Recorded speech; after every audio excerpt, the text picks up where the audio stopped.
Okay, let's just dive right into this explainer. Today, we're going to discover exactly how ancient philosophy and modern science can actually guide us to live more peacefully in a world that is, quite frankly, full of doubts and struggles. If you've ever felt totally overwhelmed by the sheer volume of choices we have to make every single day, you are absolutely not alone. We're going to unpack something truly fascinating. We're looking at how texts written literally thousands of years ago in ancient India provide a blueprint for living that is astonishingly mirrored by the cutting-edge discoveries of modern quantum physics. So, what happens when ancient philosophy actually meets quantum physics? We're at this really fascinating crossroads today. On one hand, we're constantly navigating the overwhelming, super fast-paced choices of modern life. But on the other hand, we have these millennia-old spiritual truths and, honestly, mind-bending scientific discoveries. And when you put them together, they actually give us a highly practical guide for finding clarity. We're essentially going to look at how the universe is structured, both at the massive cosmic level and right inside your own mind, to figure out how we can all make better decisions. Take a second to think about this quote from the Nobel-winning physicist Louis de Broglie. He proposed that reality has two natures, a definite physical form and a formless wave of pure probability. Now, what is totally mind-blowing here is how modern quantum physics perfectly echoes the Bhagavad Gita's ancient teachings. The Gita describes ultimate reality, or Brahman, in two identical aspects. You have the manifest form that we can see and touch, and then the pure, unmanifest potential that exists everywhere. It's literally two different languages, science and spirituality, describing the exact same reality. Here is our roadmap for this explainer. We'll be exploring the choice between Preya and Shreya, the war within us, mind, matter, and quantum reality, the three gates to ruin, and finally, how to cultivate your divine nature. Section 1. The choice. Preya or Shreya? We're going to start our journey in the Katha Upanishad with a highly relatable story. Imagine a brave, incredibly inquisitive young boy named Nachiketa. He's sent to the underworld to meet Yama, the god of death. Now, as a peace offering for making the kid wait, Yama offers him absolutely anything he wants. We're talking endless wealth, infinite power, an incredibly long life, the whole shebang. But Nachiketa? He didn't ask for any of those material things. Instead, he asked the ultimate question about existence. What happens after death? Yama tried to test the boy, throwing gold and chariots at him to just drop the question, but Nachiketa stood firm. And this unyielding curiosity actually forced the god of death to explain the two fundamental paths of life that every single one of us must eventually face. So here is the crucial point. Every single day, we stand at a crossroads, forced to choose between these two paths. Yama defined them as Preya and Shreya. Preya is the path of immediate pleasure. It's the easy route, the fun stuff, the instant gratification that feels so good in the moment but just doesn't last. Shreya, on the other hand, is the path of goodness and truth. It's often much harder, it requires real discipline and sacrifice, but it ultimately leads to lasting peace and self-realization. The difference between the two is really stark. Nachiketa chose Shreya. He proved that while the path of pleasure is incredibly common and super easy to slip into, actively choosing goodness is what actually brings lasting clarity to our actions. And hey, this isn't just an ancient fable. This is the exact same choice you make when you're deciding whether to, say, doom scroll social media for another hour, or put the phone down and read a book that actually enriches your mind. Section 2. The war within us. Now, this crossroad expands into a much larger universal struggle. Chapter 16 of the Bhagavad Gita famously outlines this, not as some epic fight against bad guys on the outside, but a war happening right inside our own minds. The Gita teaches us that true strength doesn't come from outer dominance at all. It lies entirely in cultivating inner virtues. Taking the knowledge from your head and translating it into your daily karma, your actions, is what builds an invincible shield around you during life's toughest trials. Our inner potential maps directly into two categories. You have Daivi Sampad, our divine nature, and Asuri Sampad, our demoniac nature. Think about the qualities involved here. The divine path is paved with fearlessness and compassion, which ultimately leads to liberation. This was the path chosen by epic heroes like Arjuna and Lord Rama. But the demoniac path?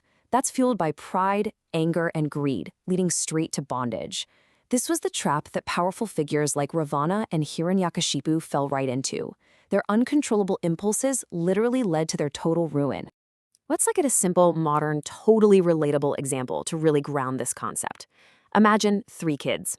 Chinku and Pinku absolutely refuse to help their mom with chores, but the second she brings home sweets, they demand them out of sheer greed. That's the Asuric tendency right there. But then there's Damya. He runs to the store to help his mom without a single complaint. When she gives him the sweets as a reward, he selflessly divides them up, sharing them with his brothers, his parents, even a beggar at the door. Damya perfectly embodies the divine quality of giving without expectation. So it makes you wonder, which of these tendencies is driving your choices today? Section 3, Mind, Matter, and Quantum Reality. Okay, let's see how this ancient spiritual framework is astonishingly validated by 20th century quantum physics. We are shifting gears from the psychology of our choices to the literal physics of reality itself. The Gita teaches the concept of Maya, that the solid world we see is an illusion, and that consciousness is the primary foundation of reality. Well, quantum physics says almost the exact same thing. In the quantum realm, particles exist as a hazy wave of probabilities until an observer actually measures them. Observation literally collapses the wave function into a definite reality.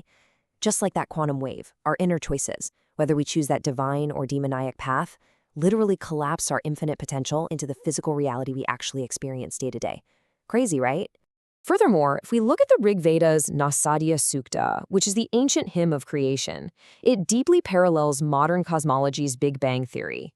Both ancient sages and modern physicists came to the conclusion that the universe expanded from a single, deeply interconnected source of immense heat and potential. And because everything comes from that single source, everything is quantumly entangled. That means the separation we feel from others is completely an illusion. How we treat others, our compassion or our anger, directly and physically affects ourselves because at the deepest possible level, we are all just one system. Section 4. The 3 Gates to Ruin.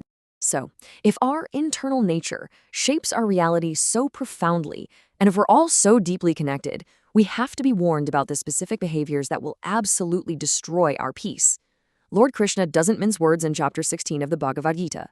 He explicitly warns that there are 3 gates leading directly to a living hell: lust, anger, and greed. We have to actively identify and abandon these 3 urges. They aren't just bad habits.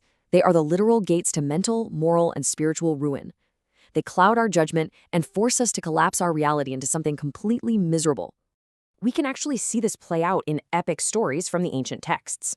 Duryodhana knew exactly what the right thing to do was, but his greed and anger pushed him into a world-ending war anyway.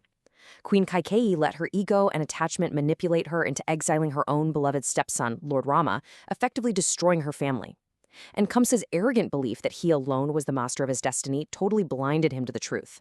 In all these cases, they knew the path of Dharma, they knew better, but their unchecked austeric desires manipulated them into disastrous, ego-driven choices. Section 5. Cultivating your divine nature. Look, we're all human. We are all born with both divine and demoniac tendencies. The goal isn't to be perfect overnight, but to ask, how do we actively choose the path of Shreya, that path of lasting goodness? The texts actually give us a highly practical toolkit. First, reflect daily. Ask yourself, were my actions today driven by fearlessness and compassion, or was it pride and anger? Practice self-control over your senses. Take the story of young Dhruva, for instance. He was deeply hurt and angry, but he managed his raw emotion by following sage Narada's scriptural guidance rather than just lashing out. He achieved true excellence by making these practical, mindful steps his daily habits. We have to learn to treat life as a divine gift, practicing gratitude without getting choked by suffocating attachments. And this brings us to a really beautiful realization. By dedicating ourselves to studying wisdom, practicing that selfless compassion we saw earlier in Dambhya, and acknowledging the divine energy within literally everything, we stop being victims of circumstance. We literally become the heroes of our own lives. We become the conscious operators of our own reality. As we wrap up this explainer, I want to leave you with this final, vital thought to carry with you today. Science and spirituality both completely agree that you are the ultimate observer, the ultimate architect of your own experience. So standing at the crossroads right now, which reality are you going to actively observe into existence? Will you choose the fleeting, easy pleasure, or will you bravely step onto the path of lasting good? The choice is entirely yours.